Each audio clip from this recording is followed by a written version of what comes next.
Bienvenue dans votre édition Littoral Hauts-de-France. À l'occasion de la Journée mondiale de la sclérose en plaques, nous sommes à Berck-sur-Mer, au centre de rééducation Jacques Calvé. Depuis plus de 10 ans, un service spécifique dédié aux patients atteints de cette maladie a pris en charge des centaines de patients. Nous sommes allés à leur rencontre. Tu t'installes tranquillement, oui. Et puis quand tu l'as rempli, je te fais un petit cadeau. Ok. Il y a 4 ans, Martine découvre qu'elle est atteinte de sclérose en plaques. Dans son groupe de parole, elle rencontre Madeleine, qui vit avec la maladie depuis plus de 20 ans. Qui partage tous nos sentiments, tout ce qu'on ressent. Et ça nous permet de découvrir la maladie et d'en parler nous fait extrêmement de bien. La sclérose en plaques se manifeste chez chacun différemment. L'important, c'est surtout de garder les idées claires. Entre le K et le H. Dans la maladie, c'est souvent un des problèmes. Les gens souvent vous disent « j'ai oublié des choses » ou « je fais n'importe quoi ». Il y a des problèmes d'attention, de concentration. Donc tous ces petits exercices, c'est un petit peu le but. Madeleine découvre qu'elle est malade à l'âge de 40 ans. D'abord dans le déni, elle prend conscience de son état quand ses jambes se mettent à faiblir.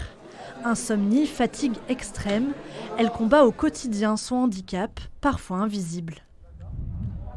Là, on me voit, je marche pas, on me dit bah, « elle est bien, cette dame, elle a rien ». Mais si, ça va pas trop, pas toujours. Il faut commencer à apprendre à vivre avec, à se faire une raison. De toute façon, on n'a pas le choix. Donc la maladie est là, ok, j'ai ce problème-là, je me soigne. Qu'est-ce que je peux faire pour améliorer ma vie ? C'est de prendre conscience de ces problématiques-là et de réadapter son rythme de vie. Depuis 1 an, le centre expérimente un parcours dédié à la sclérose en plaques pour mieux gérer la fatigue et l'imprévisibilité de la maladie. C'est 5 jours où ils viennent tous les jours en rééducation. Ils ont un programme et ce sont des activités en équipe. Ils sortent du séjour avec un livret de conseils et qui leur permet d'appliquer les choses dans le quotidien. Comme Madeleine, 75% des personnes atteintes de sclérose en plaques sont des femmes.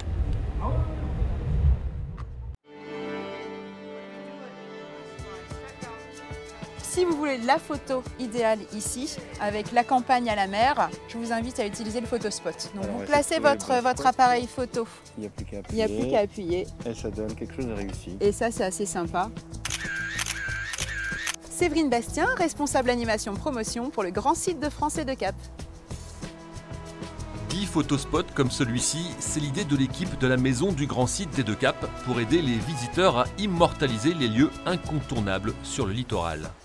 Répartis dans 10 communes, les points de vue ont été sélectionnés par un photographe professionnel en fonction de la beauté des paysages, mais aussi pour constituer une banque d'images de la côte et de son érosion. L'idée, c'est d'avoir des points sur toutes les communes du Grand Site de France, donc de Sangatte à Wimereux, des points emblématiques pour vraiment montrer la diversité des paysages, du patrimoine, parce que notamment sur Ambleteuse, on aura un point qui met forcément en avant le fort d'Ambleteuse. On va avoir des points de vue au niveau du Cap Blanc-Nez, sur la digue de 800. Voilà, on essaie vraiment de varier la richesse des paysages. On parle souvent des dunes, des problèmes d'érosion, comme ici par exemple au niveau du Cap Griné, il y a eu un peu d'érosion au niveau du Cranquette. Et donc c'est vraiment pour voir comment Dame Nature fait évoluer ce paysage, comment on peut travailler en amont pour gérer l'évolution des paysages et du trait de côte. Donc les gens sont invités à nous envoyer leurs photos pour participer et enrichir cet observatoire photographique.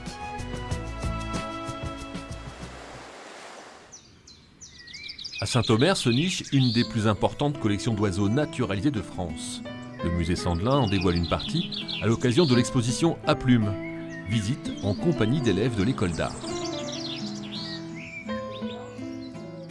Sur les spécimens que le musée conserve, on a à peu près 175 paradisiers et vous en avez ici un petit échantillon. Des trésors datant du 19e siècle exceptionnellement exposés. Des mâles aux couleurs chatoyantes, des femelles, des jeunes et une incroyable collection d'œufs. Les tracés, on va pouvoir venir les retravailler. Au fusain, il vaut mieux toujours commencer par quelque chose de très clair.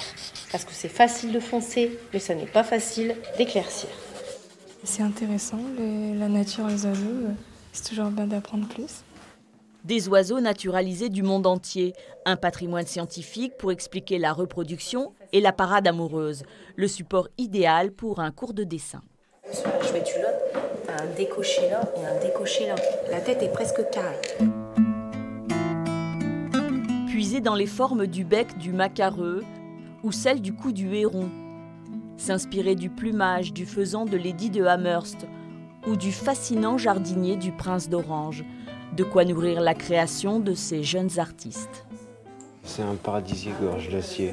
J'aime bien les couleurs, ça fait un style doré. J'essaie de retranscrire la lumière sur papier, c'est compliqué. Selon l'angle où on se met, on ne capte pas la même lumière. Je travaille très peu à la couleur, donc c'était tout nouveau pour moi. Surtout que là, c'était sur l'aspect des plumes.